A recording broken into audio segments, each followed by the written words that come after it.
مجھے معلوم ہے چند ہفتوں پہلے ایک لڑکا میرے پاس آیا, بہت رو رہا تھا بیچارہ. وہ کیا تھا, وہ نوجوان لڑکا تھا, وہ ہیجڑوں میں کہیں اٹھنے بیٹھنے لگا تو ناچ گانے سیکھ لیے. تو ہیجڑوں نے اس کو بولا کہ بھائی تم بھی آپریشن کرواؤ اور اپنی یہ جو پرائیویٹ پارٹس ہیں, جو مردانہ پارٹس ہیں, ان کو آپریٹ کروا کے ختم کر دو.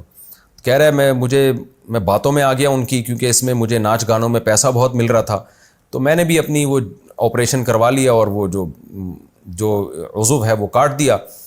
تو مجھے وہ یہ کہہ رہا تھا کہ مفتی صاحب آپ خدا کے لیے بیان ریکارڈ کروائیں, آج کل بہت سے لڑکے ہیجڑوں میں بیٹھ کے یہ کام کر رہے ہیں, اپنی مردانہ قوت کو ختم کر دیتے ہیں. اس سے کیا ہوتا ہے, ان میں ایک نسوانی حسن پیدا ہوتا ہے, بال لمبے ہو جاتے ہیں, ڈانس وانس کے پیسے بہت ملتے ہیں. تو کہہ رہا ہے میں نے پیسہ تو کما لیا, لیکن اتنا رو رہا تھا وہ, کہہ رہا ہے خدا کے لیے لڑکوں کو منع کریں یہ کام نہ کریں, پیسہ تو آ جاتا ہے لیکن انسان کی ڈیزائرز ختم ہو جاتی ہیں. کہہ رہے ہیں میں پتھر ہوں, میرے اندر کوئی جذبات ہی نہیں ہے. مجھے کہنے لگا جو شادی شدہ لوگ اپنی بیوی کے ساتھ اور عورت اپنے شوہر کے ساتھ جا رہی ہوتی ہے بچوں کے ساتھ, ان فیملیوں کو دیکھ کے میں خون کے آنسو روتا ہوں اور میں کہتا ہوں کاش میں غریب ہوتا, میری جھونپڑی ہوتی, لیکن میری بیوی ہوتی, میرے بچے ہوتے, میرے دل میں عورت کے وہ جذبات ہوتے جو مردوں کے دل میں ہوتے ہیں, یا عورت کے دل میں جو مردوں کے لیے جذبات ہوتے, میں عورت ہی ہوتا تاکہ میرے دل میں مردوں کے لیے جذبات ہوتے. تو کاش میری بھی ایک لائف ہوتی اور میری بھی اولاد ہوتی. پھر اس نے ایک مشہور مخنث کے بارے میں مجھے بتایا, میں نام نہیں لوں گا.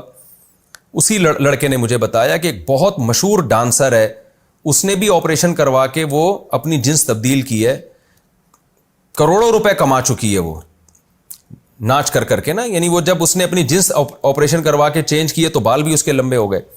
کہتے ایک دن مجھ سے تنہائی میں وہ پھوٹ پھوٹ کے روئی ہے میرے گلے لگ کے. یعنی کہہ رہے ویسے تو دنیا اس کو ناچتا ہوا دیکھتی ہے, سمجھتی ہے دنیا کی یہ بڑی خوش لائف گزار رہی ہے, اتنی اس کی عزت اور اتنا پیسہ مل رہا ہے. کہہ رہے مجھ سے خوب پھوٹ پھوٹ کے روئی اور کہنے لگی مجھ سے کوئی یہ کروڑوں روپے لے لے اور میری جو مردانہ قوت ہے, مردانہ صلاحیت ہے وہ واپس لوٹا لے تو میں یہ کروڑوں روپے دینے کے لیے اس کو تیار ہوں, کیونکہ ڈیزائرز ختم ہو جاتی ہیں. انسان اور پتھر میں کوئی فرق نہیں رہتا. تو یہ اللہ کی بہت بڑی نعمت ہے, کسی نے اللہ کو مرد بنایا, اس کے دل میں عورت کے لیے جذبات رکھے, عورت بنایا اس کے لیے مرد کے لیے جذبات رکھے, اسی سے میاں بیوی کا ملاپ ہوتا ہے, پھر آگے اولاد ہوتی ہے. اللہ کی نعمت ہے آدم اور حوا کو پیدا